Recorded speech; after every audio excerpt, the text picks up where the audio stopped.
Que a paz do Senhor esteja sobre sua vida. Hoje, seguimos com o nosso estudo do livro de Isaías, chegando ao capítulo 29. Este capítulo traz uma advertência contra Jerusalém, chamada aqui pelo nome simbólico de Ariel, e revela a hipocrisia do povo que honra a Deus apenas com os lábios, mas mantém um coração distante dele. Isaías começa profetizando sobre um cerco contra Jerusalém que traria sofrimento e humilhação ao povo.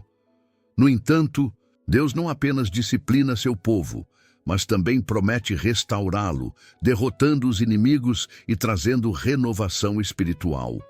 O profeta denuncia a cegueira espiritual daqueles que pensam que podem esconder seus planos de Deus e confiam mais na sabedoria humana do que na revelação divina. No meio dessa advertência, encontramos uma das declarações mais conhecidas da Bíblia. Este povo se aproxima de mim com a sua boca e com os seus lábios me honra, mas o seu coração está longe de mim.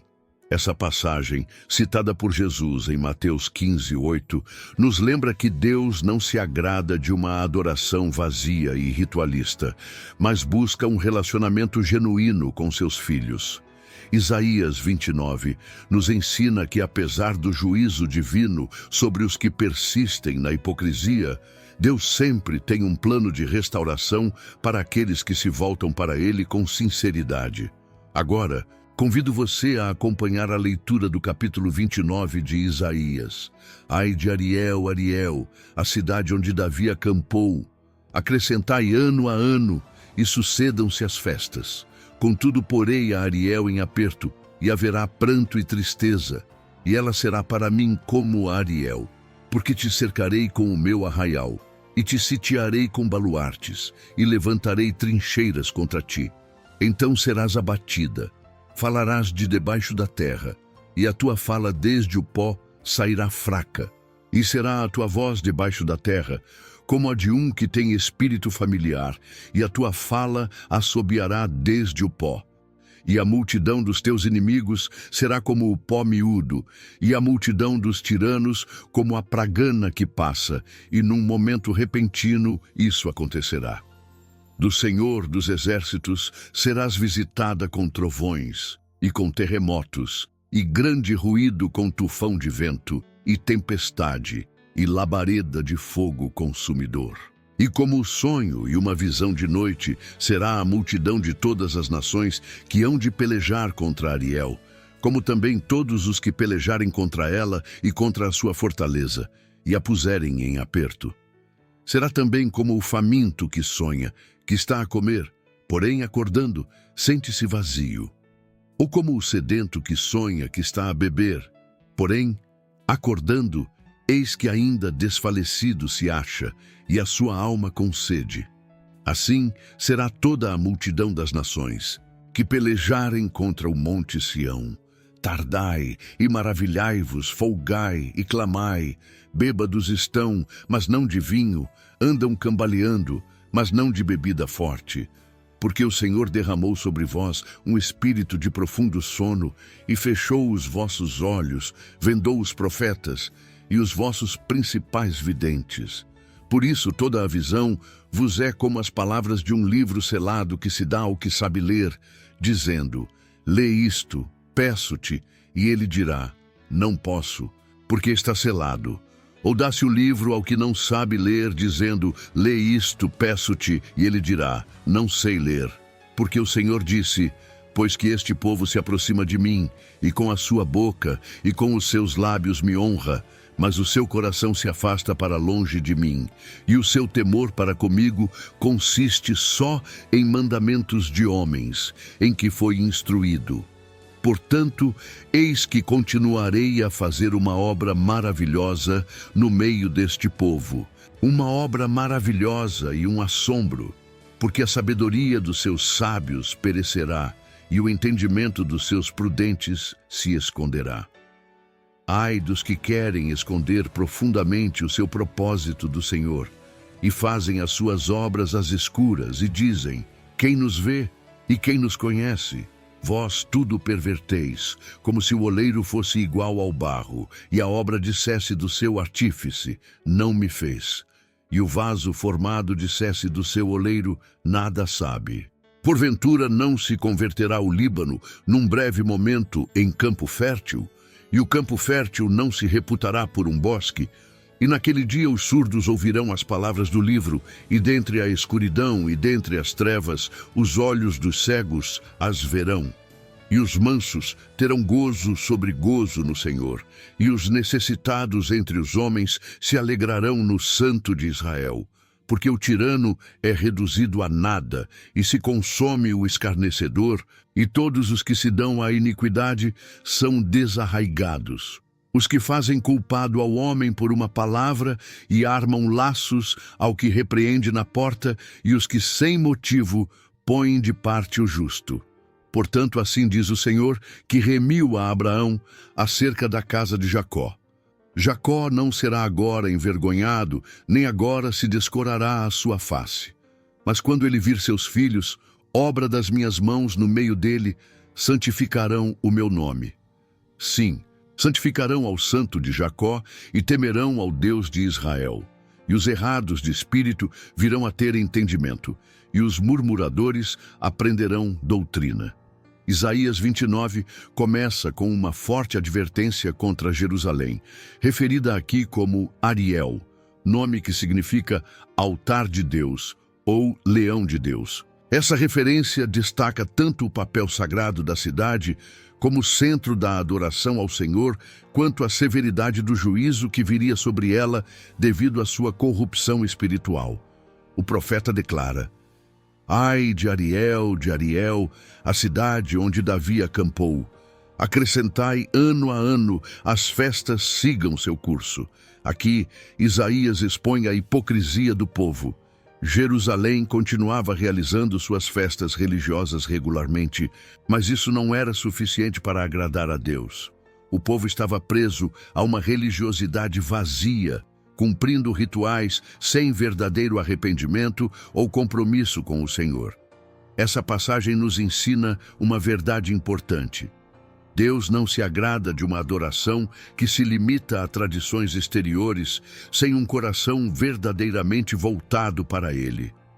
O profeta continua com um aviso severo: Contudo, porei Ariel em angústia, e haverá pranto e lamentação, e ela será para mim como Ariel.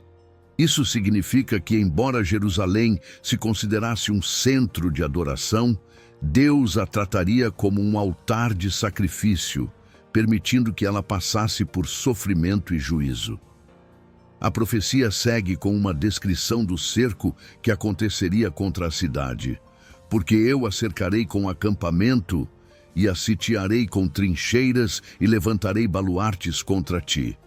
Aqui, Isaías anuncia que Jerusalém seria atacada e humilhada. Essa profecia se cumpriu quando os assírios cercaram a cidade. E depois, de maneira ainda mais devastadora, quando os babilônios a destruíram no século VI a.C. A humilhação seria tão grande que o profeta diz: Então serás abatida, falarás desde a terra, e a tua fala desde o pó será fraca, e será a tua voz debaixo da terra, como a de um feiticeiro, e a tua fala assobiará desde o pó. Essa imagem descreve um povo tão esmagado pelo juízo de Deus que sua voz se tornaria fraca, como se falassem do fundo da terra. A cidade, que antes era cheia de orgulho, agora estaria em ruínas e desespero. No entanto, no meio dessa profecia de destruição, encontramos uma promessa surpreendente: mas a multidão dos teus estrangeiros será como pó miúdo, e a multidão dos tiranos será como pragana que passa, e num momento repentino, subitamente, será visitada pelo Senhor dos Exércitos com trovões, e com terremotos, e com grande ruído, com tufão e tempestade, e com labareda de fogo consumidor.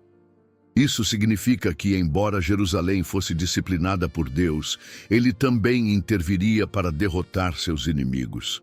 Essa profecia se cumpriu de maneira impressionante quando Deus livrou a cidade do cerco assírio no tempo do rei Ezequias, destruindo milagrosamente o exército inimigo. Essa passagem nos ensina que mesmo quando Deus disciplina seu povo, Ele não os abandona. Seu juízo tem um propósito corretivo, não destrutivo. O profeta então descreve o destino dos inimigos de Jerusalém. E a multidão de todas as nações que pelejarem contra Ariel, sim, todos os que pelejarem contra ela e contra a sua fortaleza, e os que a apertarem, serão como um sonho de visão de noite. Isso significa que aqueles que atacaram Jerusalém pensavam que estavam prestes a conquistar a cidade, mas sua vitória se dissiparia como um sonho ao amanhecer. Isso mostra que, no final, Deus tem a palavra final sobre todas as nações e eventos da história. Isaías 29 nos ensina verdades fundamentais. Primeiro, aprendemos que Deus não se impressiona com religiosidade vazia. O povo de Jerusalém continuava realizando suas festas, mas sem um coração sincero diante do Senhor. Além disso, vemos que Deus disciplina seu povo, mas sua correção sempre tem um propósito de restauração. Mesmo em meio ao juízo, Ele não abandona aqueles que lhe pertencem. Por fim, aprendemos que Deus tem controle sobre todas as nações. Aqueles que confiam em sua própria força e se levantam contra o povo de Deus, no fim, serão frustrados. Essa passagem nos desafia a refletir. Nossa adoração a Deus é genuína ou apenas ritualística? Estamos confiando na força do Senhor ou na nossa própria capacidade? Estamos atentos à correção de Deus, permitindo que Ele nos transforme? Isaías 29 segue aprofundando a advertência contra Jerusalém, denunciando a cegueira espiritual do povo e mostrando como o juízo divino os levaria a um estado de confusão e desespero. Nos versículos seguintes, o profeta descreve como o povo se tornaria incapaz de compreender a palavra de Deus e discernir sua vontade. Isaías declara: demorai-vos e maravilhai-vos, cegai-vos e sede cegos. Eles estão embriagados, mas não de vinho, andam cambaleando, mas não de bebida forte. Aqui, o profeta denuncia que o povo de Jerusalém estava espiritualmente cego e embriagado, mas não com vinho físico, e sim com sua arrogância e dureza de coração. Eles estavam tão distantes de Deus que eram incapazes de enxergar a verdade e reconhecer a seriedade do juízo que se aproximava. Essa passagem nos ensina que a cegueira espiritual pode ser tão devastadora quanto a embriaguez literal. Quando as pessoas se afastam de Deus e endurecem seus corações, perdem a capacidade de discernir corretamente, tornando-se vulneráveis a enganos e falsas seguranças. Isaías continua: porque o Senhor derramou sobre vós um espírito de profundo sono, e fechou os vossos olhos, e os vossos profetas, e os vossos principais videntes cegou. Esse versículo mostra que a cegueira espiritual do povo não era apenas resultado de sua rebeldia, mas também uma consequência da disciplina divina. Deus permitiu que eles caíssem em um estado de torpor espiritual como resultado de sua rejeição persistente à sua palavra. Esse princípio é reforçado em diversas partes da Bíblia. Romanos, capítulo 1, versículos do 21 ao 24, nos ensina que aqueles que desprezam a Deus acabam sendo entregues a uma mente reprovável. A gravidade da cegueira espiritual do povo é ilustrada com uma metáfora impressionante. Pelo que toda visão vos é como as palavras de um livro selado que se dá ao que sabe ler, dizendo: ora, lê isto, e ele dirá: não posso, porque está selado. Ou dá-se o livro ao que não sabe ler, dizendo: ora, lê isto, e ele dirá: não sei ler. Aqui, Isaías descreve um povo que, mesmo diante da revelação de Deus, é incapaz de entendê-la. Aqueles que sabem ler dizem que não podem, porque o livro está selado, E aqueles que não sabem ler simplesmente dizem que não compreendem. Essa cena representa o estado de insensibilidade espiritual de Jerusalém. Mesmo tendo acesso à palavra de Deus, eles estavam tão cegos que não conseguiam absorver a mensagem. Isso nos ensina que a verdadeira compreensão da Escritura não depende apenas do conhecimento intelectual, mas de um coração disposto a ouvir e obedecer a Deus.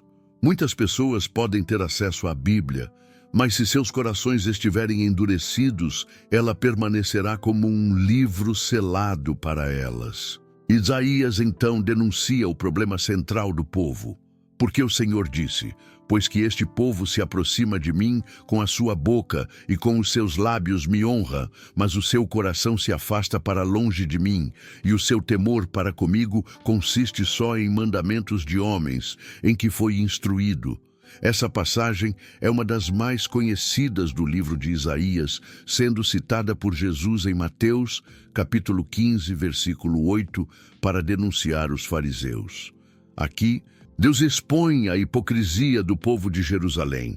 Eles falavam de Deus e realizavam rituais religiosos, mas seus corações estavam distantes dele. Essa advertência nos ensina que Deus não se impressiona com palavras ou gestos exteriores se não houver um coração sincero por trás deles. A adoração verdadeira não é apenas um conjunto de práticas e tradições, mas um relacionamento genuíno com Deus. O profeta então revela a resposta de Deus para essa situação. Portanto, eis que continuarei a fazer uma obra maravilhosa no meio deste povo, uma obra maravilhosa e um assombro, porque a sabedoria dos seus sábios perecerá, e o entendimento dos seus prudentes se esconderá.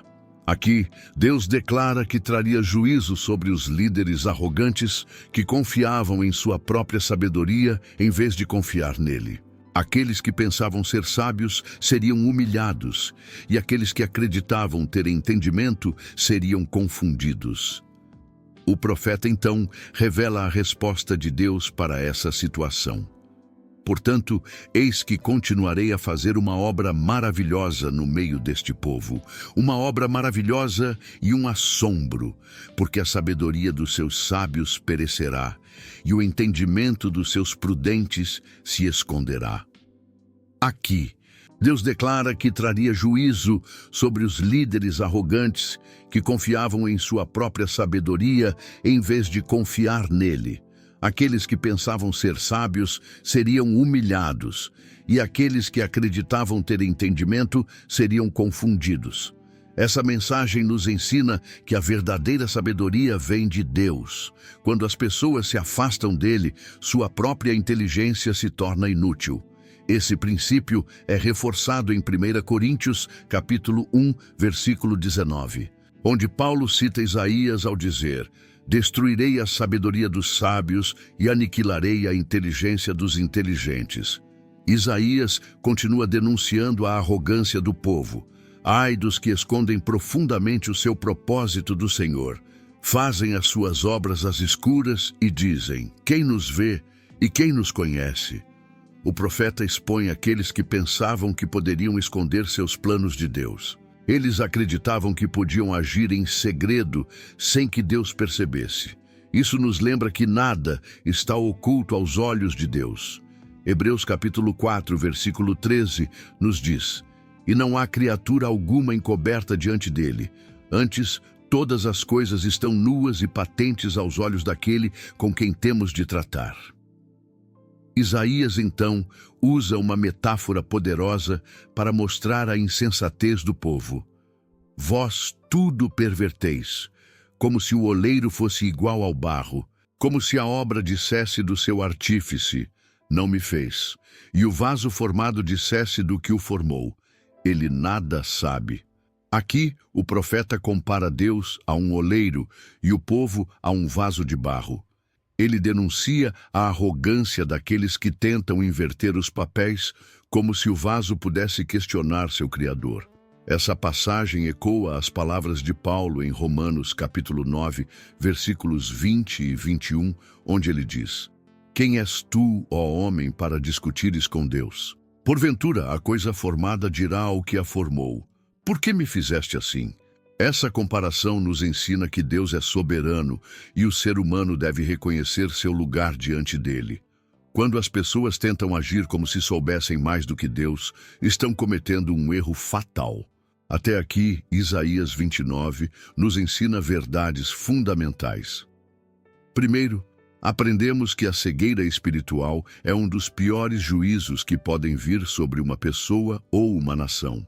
Quando alguém rejeita a verdade repetidamente, Deus pode permitir que essa pessoa permaneça em sua própria confusão. Também vemos que a adoração verdadeira não se trata apenas de palavras ou rituais, mas de um coração verdadeiramente voltado para Deus.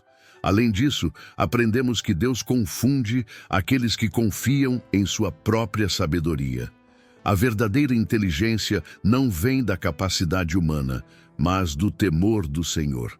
Por fim, vemos que Deus é o Criador e Senhor de todas as coisas, e cabe ao ser humano reconhecer sua soberania em vez de tentar agir como se fosse independente dele.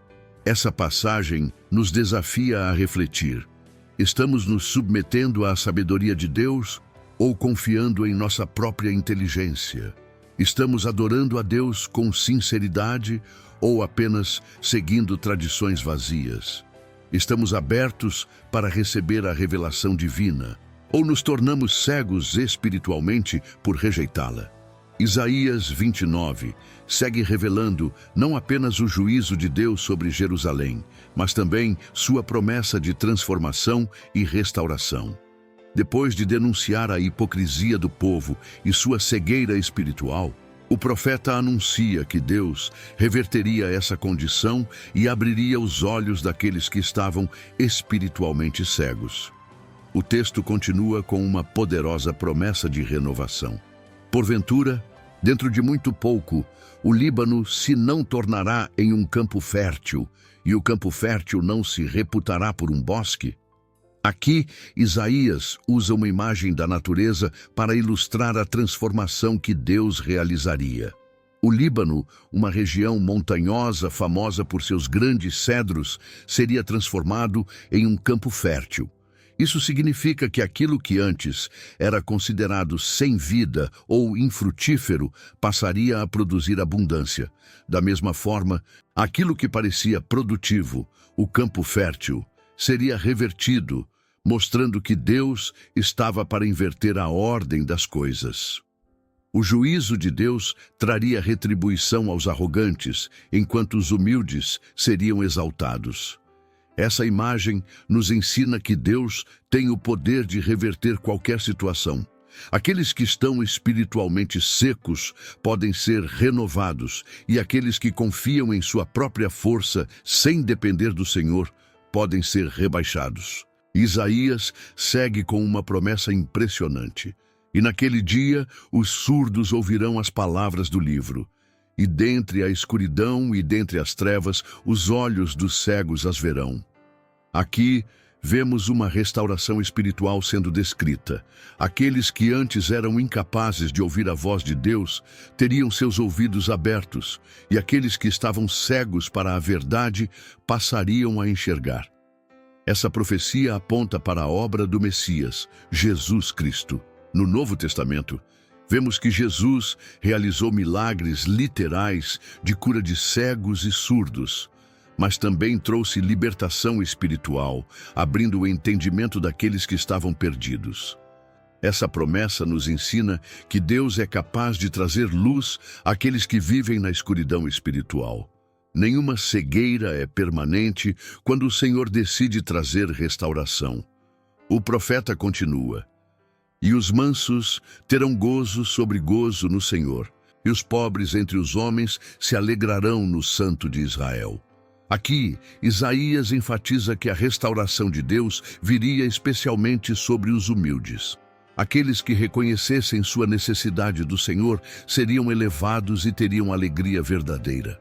Essa passagem nos lembra das palavras de Jesus em Mateus 5, versículo 5. Bem-aventurados os mansos, porque eles herdarão a terra. Isso nos ensina que a humildade diante de Deus é essencial para receber sua graça e restauração. Isaías então anuncia o destino dos ímpios, porque o tirano é reduzido a nada, e se consome o escarnecedor, e todos os que se dão à iniquidade são desarraigados. Aqueles que oprimem os outros e zombam de Deus não permanecerão. O Senhor trará juízo sobre eles e removerá sua influência. Isso reforça o princípio bíblico de que Deus resiste aos soberbos, mas dá graça aos humildes. Tiago capítulo 4, versículo 6. O profeta continua descrevendo as práticas dos injustos. Os que fazem pecado por uma palavra, os que armam laços ao que repreende na porta e os que põem de lado o justo sem motivo. Aqui, Isaías fala daqueles que manipulam a justiça, distorcendo a verdade para prejudicar os inocentes. Ele condena aqueles que rejeitam a correção e perseguem os que falam a verdade. Essa passagem nos lembra que a injustiça e a opressão não escapam do olhar de Deus. Ele trará julgamento sobre aqueles que praticam o mal e restaurará os que confiam nele. O capítulo então muda de tom, trazendo uma palavra de esperança e redenção. Portanto, assim diz o Senhor à casa de Jacó, que remiu a Abraão: Jacó já não será envergonhado, nem mais se descorará agora o seu rosto. Aqui Deus reafirma sua aliança com Israel. Apesar do juízo e da disciplina, o povo escolhido não seria abandonado. Deus cumpriria suas promessas e restauraria seu povo. Essa verdade se aplica a todos os que pertencem ao Senhor. Mesmo que passemos por correções, Deus nunca nos abandona. Seu propósito é nos restaurar e nos trazer de volta ao caminho da verdade. O profeta então conclui com uma visão de transformação espiritual. Mas quando vir seus filhos, obra de minhas mãos, no meio dele, santificarão o meu nome, e santificarão o Santo de Jacó, e temerão ao Deus de Israel. Aqui, Isaías descreve um futuro em que o povo de Deus finalmente se voltaria para ele com sinceridade. Eles reconheceriam sua santidade e o adorariam de coração. Essa profecia aponta para um tempo de renovação espiritual, não apenas para Israel, mas para todos os que se submetem à vontade de Deus. Isaías encerra com uma promessa: e os errados de espírito virão a ter entendimento, e os murmuradores aprenderão doutrina. Isso mostra que aqueles que estavam confusos espiritualmente seriam iluminados, e aqueles que antes resistiam à verdade passariam a compreendê-la e aceitá-la. Essa passagem nos ensina verdades fundamentais. Primeiro, aprendemos que Deus pode transformar qualquer situação. Ele pode abrir os olhos espirituais dos cegos e dar entendimento àqueles que antes rejeitavam a verdade. Também vemos que Deus exalta os humildes e derruba os arrogantes. Aqueles que confiam nele são restaurados, enquanto os que zombam de sua palavra são rejeitados. Além disso, aprendemos que a justiça de Deus não falha. Os opressores e escarnecedores serão removidos, e aqueles que buscam a verdade serão fortalecidos. Por fim, vemos que Deus é fiel às suas promessas. Ele não abandona seu povo, mas o conduz à restauração e ao conhecimento verdadeiro. Essa mensagem nos desafia a refletir. Estamos entre aqueles que têm os olhos espiritualmente abertos ou estamos presos à cegueira do pecado? Estamos confiando na sabedoria de Deus ou na nossa própria inteligência? Estamos vivendo uma fé genuína ou apenas seguindo tradições vazias? Agora, convido você a fazer uma breve oração comigo, entregando nossa vida ao Senhor e pedindo que Ele nos ensine a confiar nele acima de todas as coisas. Senhor, meu Deus Todo-Poderoso, agradecemos pela Tua palavra, que nos ensina que o Senhor abre os olhos dos cegos e traz luz àqueles que estão na escuridão.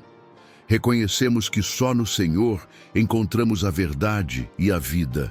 Nos ajude a rejeitar a divisão e buscar a união. aprendendo a viver de forma justa e sincera diante de Ti. Nos ensina a confiar que o Senhor transformará nosso coração e nos conduzirá à verdadeira adoração. Em nome de Jesus Cristo, nosso Senhor e Salvador, oramos e agradecemos. Amém. Agradecemos pela sua presença aqui neste canal de estudo, onde vimos o capítulo 29 de Isaías. Prepare-se para nosso próximo estudo, que será o capítulo 30. Se esta mensagem tocou o seu coração, compartilhe-a com aqueles que precisam ouvir sobre o amor, a justiça e a soberania de Deus. Cada compartilhamento é uma semente lançada em solo fértil, e o Senhor, em sua infinita graça, abençoa aqueles que dedicam suas vidas a espalhar a verdade de sua palavra.